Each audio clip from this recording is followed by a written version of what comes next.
নমস্কার বন্ধুরা, রিঙ্কু কিচেনে আপনাদেরকে স্বাগত জানাই। চলে এসেছি আজ আমি নতুন একটা রেসিপি নিয়ে।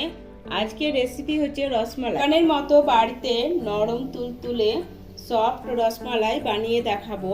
তার জন্য আমার এই পুরো ভিডিওটা দেখার অনুরোধ রইল। রসমালাই বানানোর জন্য গ্যাসের উপর আমি কড়াই বসে দিয়েছি। এবার দিয়ে দিচ্ছি 1 লিটার দুধ। গ্যাসের ফ্লেমটা হাই করে দিলাম। দুধটা গরম হয়ে ফুটুক।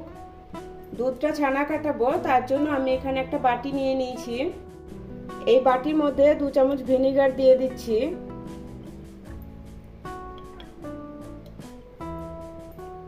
আর দিয়ে দেবো 2 চামচ জল।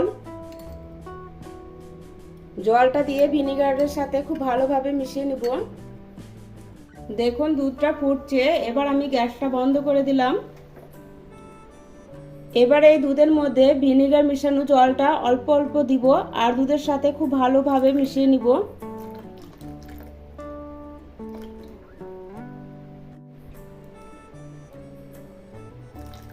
আপনারা ভিনেগারের বদলে টক দই বা পাতিলেবুর রস দিয়েও ছানাটা কাটিয়ে নিতে পারেন।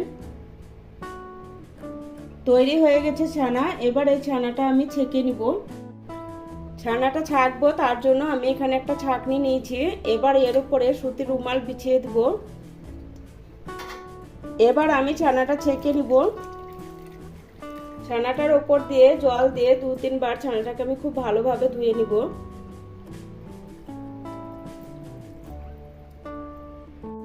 ছানাটাকে খুব ভালোভাবে ধুয়ে নিয়েছি।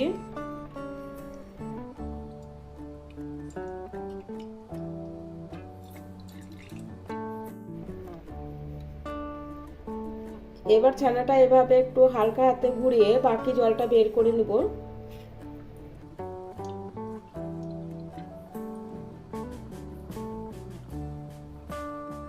ছানাটা থেকে খুব ভালোভাবে জলটা ঝরিয়ে নিয়েছি।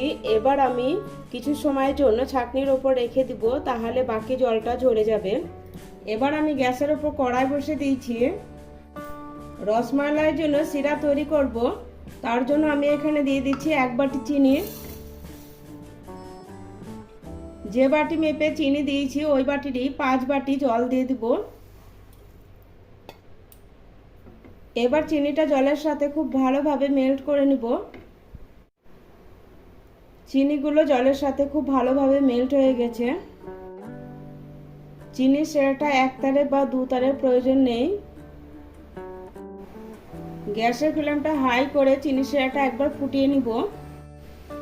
চিনির শিরাটাকে খুব ভালোভাবে ফুটিয়ে নিয়েছি। এবার গ্যাসের ফ্লেমটা লোতে করে দিলাম। চিনির শিরাটা আস্তে আস্তে হোক, ততক্ষণ আমি রসমালাই মিষ্টিগুলো বানিয়ে নিব। আমি এখানে একটা বড় থালা নিয়ে নিয়েছি। এবার এই থালার মধ্যে ছানাটা ঢেলে নিব। ছানাটা হাত দিয়ে ভেঙে নিয়েছি। হাতের এই অংশটা দিয়ে ছানাটা আমি খুব ভালোভাবে মেখে নিব।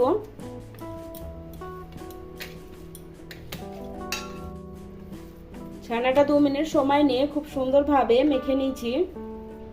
এবার এই ছানার মধ্যে দিয়ে দিচ্ছি 1 চামচ কর্নফ্লাওয়ার। কর্নফ্লাওয়ারটা দিয়ে খুব ভালোভাবে মেখে নিব। কর্নফ্লাওয়ার দিয়ে ছানাটাকে আমি 3-4 মিনিট খুব ভালোভাবে মেখে নিয়েছি। ছানাটা স্মুথ রেডি হয়েছে। এবার এখান থেকে অল্প একটু অংশ নিয়ে ছোট ছোট বলের মতো বানিয়ে নিব।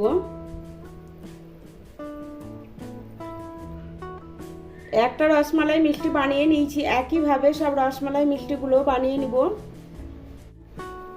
আমি রসমালাইগুলো ছোট ছোট গোল বলের মতো শেপ দিচ্ছি। আপনারা আপনাদের পছন্দ মতো শেপ দিয়ে রসমালাইগুলো বানিয়ে নেবেন। একইভাবে সব রসমালাই বলগুলো বানিয়ে নিয়েছি। এবার আমি গ্যাসের কাছে চলে এসেছি। গ্যাসের ফ্লেমটা হাই করে দিলাম। চিনির শিরাটা ফুটছে। এই ফুটন্ত শিরার মধ্যে রসমালাই বলগুলো ছেড়ে দেব। সব রসমালাই বলগুলো দিয়ে দিয়েছি। গ্যাসের ফ্লেমটা হাই রাখা অবস্থাতে এভাবে 5 মিনিট রান্না করে নিব।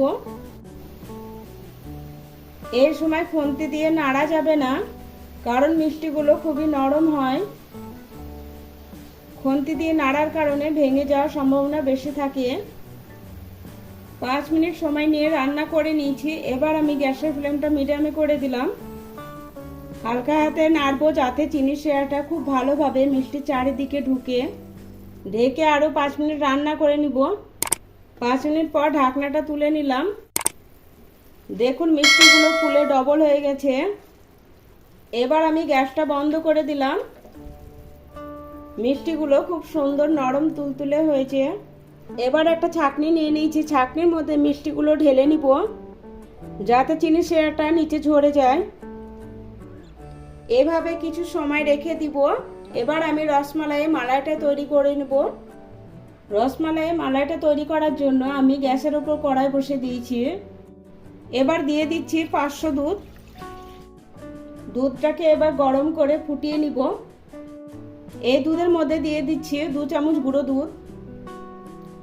গুঁড়ো দুধটা দিয়ে খুব ভালোভাবে মিশিয়ে নিব। গুঁড়ো দুধ দেওয়ার কারণে মালাইয়ের টেস্ট খুব ভালো আসবে। গুঁড়ো দুধটা দুধের সাথে খুব ভালোভাবে মিশিয়ে নিয়েছি। এই দুধের মধ্যে দিয়ে দিচ্ছি অল্প একটু পেস্তা কুচি, আর দিয়ে দিচ্ছি অল্প একটু আমন্ড বাদাম কুচি। এবার দিয়ে দিলাম অল্প একটু কেশর। ভালোভাবে মিশিয়ে নিব। আর দিয়ে দিচ্ছি 5-6 চামচের মতো চিনি। মিষ্টিটা আপনাদের স্বাদ মতো কম বেশি করে নেবেন। চিনিটা দিয়ে আবারও ভালোভাবে মিশিয়ে নিলাম। দুধটা খুব ভালোভাবে ফুটতে শুরু করে দিয়েছে। এবার আমি গ্যাসের ফ্লেমটা মিডিয়ামে করে 4-5 মিনিট এভাবে জাল করে নিব দুধটা। 1/2 চামচ মতো এলাচ গুঁড়ো দিয়ে দিচ্ছি। এলাচ গুঁড়ো দেওয়ার কারণে রসমালাইয়ের রসটার ফ্লেভারটা ভালো আসবে। আবারও ভালোভাবে মিশিয়ে নিব। দোকানের মতো রসমালাই কালার আনার জন্য আমি এখানে অল্প একটু ফুড কালার ব্যবহার করছি। আপনারা যদি ফুড কালার ব্যবহার করতে না চান তাহলে ফুড কালারটা স্কিপ করতে পারেন। দুধের সাথে খুব ভালোভাবে মিশিয়ে নিলাম। দেখুন একদম দোকানের রসমালাইয়ের মতো মালাই লুকটা চলে এসেছে। মালাইটা আমি 6-7 মিনিট জাল করে নিয়েছি। অনেকটা ঘন হয়ে গেছে। এর থেকে বেশি ঘন করা যাবে না, তাহলে মিষ্টিগুলোর ভিতরে মালাইটা ঢুকবে না। মিষ্টিগুলো থেকে চিনির শিরাটা ঝরে গেছে আর মিষ্টিগুলো দেখুন নরম তুলতুলে হয়েছে। মিষ্টিগুলো এবারে মালাইয়ের মধ্যে দিয়ে দিব। আর এই সময় গ্যাসের ফ্লেমটা লোতে করে দিয়েছি। এবার মালাইয়ের সাথে ভালোভাবে মিষ্টিগুলো মিশিয়ে নিব। গ্যাসের ফ্লেমটা মিডিয়ামে করে 3-4 মিনিট সময় নিয়ে রান্না করে নিব। 4 মিনিট সময় নিয়ে রান্না করে নিয়েছি। এবার আমি গ্যাসটা বন্ধ করে দিলাম। আমি একটা আপনাদের রসমালাই দেখাচ্ছি। দেখুন রসমালাইটা কতটা নরম তুলতুলে আর সফট হয়েছে। এবার আমি ঢেকে 1.5-2 ঘন্টা এভাবে রেখে দিচ্ছি। 2 ঘন্টা পর ঢাকনা তুলে নিচ্ছি। তৈরি হয়ে গেল আমাদের দারুণ স্বাদের রসমালাই। এবার আমি একটা প্লেটে সার্ভ করে দিচ্ছি। আমার এই রসমালাইয়ের রেসিপিটা আপনাদের যদি ভালো লেগে থাকে ভিডিওটা লাইক করবেন, বেশি বেশি করে শেয়ার করবেন। আমার চ্যানেলটা সাবস্ক্রাইব করা না থাকলে আমার চ্যানেলটা সাবস্ক্রাইব করার অনুরোধ রইল। দেখুন রসমালাইটা আমি একটা প্লেটে সার্ভ করে দিয়েছি। রসমালাইটা দেখতে যতটা সুন্দর লাগে খেতেও হয় অসাধারণ।